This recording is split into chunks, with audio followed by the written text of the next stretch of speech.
പ്രിയപ്പെട്ട സഹോദരി സഹോദരന്മാരെ, ഞങ്ങൾ നിങ്ങൾക്കായി ഒരു സദ്വാർത്തയുമായിട്ടാണ് വന്നിട്ടുള്ളത്.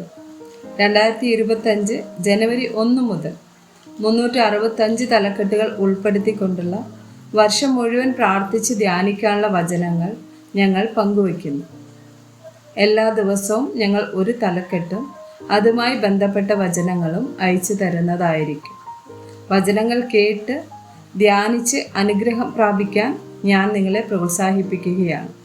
ദയവായി സബ്സ്ക്രൈബ് ചെയ്യുകയും നിങ്ങളുടെ കൂട്ടുകാരുമായി പങ്കുവയ്ക്കുകയും ചെയ്യുക. നന്ദി.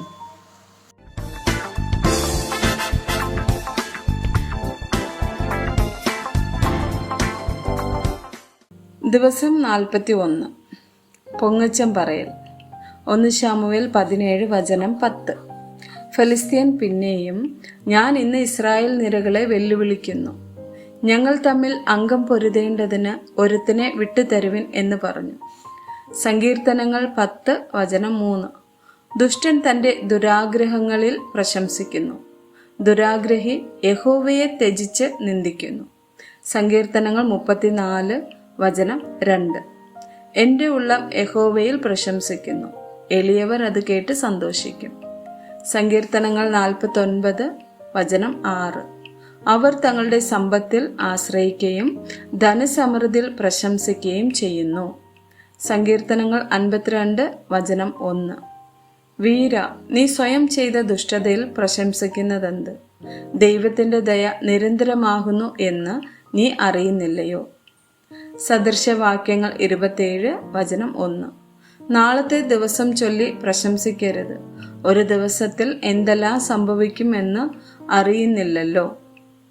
എസേക്യേൽ 35 വചനം 13. നീ നിയന്ത്രണം വിട്ട് എനിക്കെതിരെ ആത്മപ്രശംസ ചെയ്യുകയും സംസാരിക്കുകയും ചെയ്തു, ഞാൻ എല്ലാം കേട്ടുമിരിക്കുന്നു. ദാനിയേൽ 4 വചനം 30. ഇത് ഞാൻ എൻ്റെ ശക്തിയുടെ പ്രഭാവത്താൽ എൻ്റെ പ്രതാപ മഹത്വത്തിനായിട്ട് രാജധാനിയായി പണിത മഹദിയാം ബാബേൽ അല്ലയോ എന്ന് രാജാവ് പറഞ്ഞു. ലൂക്കോസ് 18 10 മുതൽ 12 വരെയുള്ള വചനങ്ങൾ. 2 മനുഷ്യർ പ്രാർത്ഥിപ്പാൻ ദൈവാലയത്തിൽ പോയി. ഒരുത്തൻ പരീശൻ, മറ്റവൻ ചുങ്കക്കാരൻ. പരീശൻ നിന്നുകൊണ്ട് തന്നോട് തന്നെ, ദൈവമേ, പിടിച്ചുപറിക്കാർ, നീതികെട്ടവർ, വ്യഭിചാരികൾ മുതലായ ശേഷം മനുഷ്യരെ പോലെയോ ഈ ചുങ്കക്കാരനെ പോലെയോ ഞാൻ അല്ലായകയാൽ നിന്നെ വാഴ്ത്തുന്നു. ആഴ്ചയിൽ 2 വട്ടം ഉപവസിക്കുന്നു, നേടുന്നതിലൊക്കെയും ദശാംശം കൊടുത്തു വരുന്നു എന്നിങ്ങനെ പ്രാർത്ഥിച്ചു. അപ്പോസ്തല പ്രവൃത്തികൾ 5 വചനം 36. ഈ നാളുകൾക്ക് മുമ്പേ ത്യൂദാസ് എന്നവൻ എഴുന്നേറ്റ് താൻ മഹാൻ എന്ന് നടിച്ചു. ഏകദേശം 400 പുരുഷന്മാർ അവനോട് ചേർന്നുകൂടി. എങ്കിലും അവൻ നശിക്കുകയും അവനെ അനുസരിച്ചവർ എല്ലാവരും ചിന്നി ഒന്നുമില്ലാതാകുകയും ചെയ്തു. റോമർ 2 വചനം 17.